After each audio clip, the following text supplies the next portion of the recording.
Hey there, Squirrel Army. Today, I wanted to discuss the new card Stroke of Midnight and how good it is. You can join the Squirrel Army by subscribing.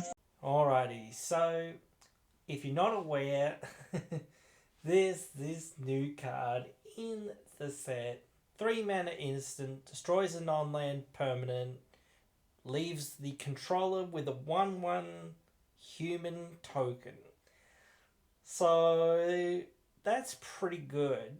Not exile removal, but still, that's pretty darn decent. We all know how good Generous Gift was. Well, this is a lot better than Generous Gift, certainly, because he leaves them with a 1/1 rather than a 3/3. So, I mean, there are some human decks and whatnot. So maybe there is some relevancy out there, but certainly there are Beast and Elephant and Angel and whatever other decks out there, and I really haven't ever seen the removal like line up with the type that the opponent's playing. It wouldn't really matter that much, so it's probably negligible. The fact that this doesn't exile, I don't know. It's tough for me to say that it's as good, perhaps, as Exercise the Imperfect. But then again, Exercise the Imperfect um, does mean they have to get through that mana gate to actually get something. Yeah, they get something maybe somewhat significant sometimes.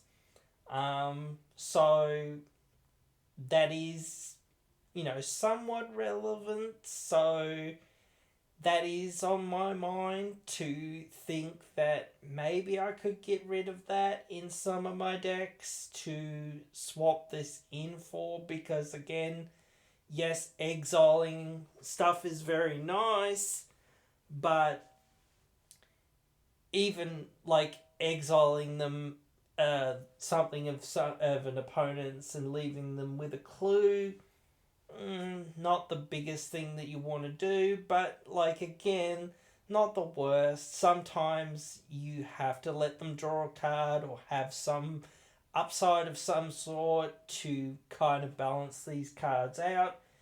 But this is certainly good. I know a few people have been covering how good it is, but yeah, it never hurts, I don't think, to reinstate how good this potentially is. But again, this continues the problem that even if there are good cards out there, it can be edged out by other cards just due to the fact that, again, decks have such a premium on space of cards in your deck. You can't really run cards that aren't good enough.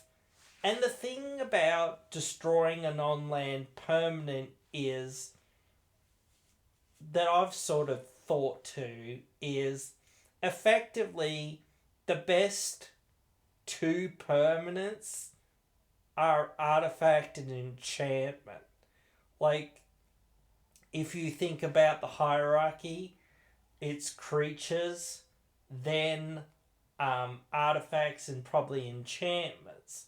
So, like, this can be beast within and generous gift level good. So I'm sure it'll see play in some spaces, definitely. I'm not too sure how much it'll see play in EDH, because again, it's such a tough format sometimes to break in the format, because cards are at a premium, and yeah, sure, you can destroy creatures and artifacts and enchantments with this, but I could just run something that destroys an artifact or enchantment, and then I can run my swords to plowshares. So, yes, versatility is good, but also if you're running just a diverse amount of spells that deal with all the sorts of things that you're going to see, then of course you're going to probably see them in a pretty decent amount.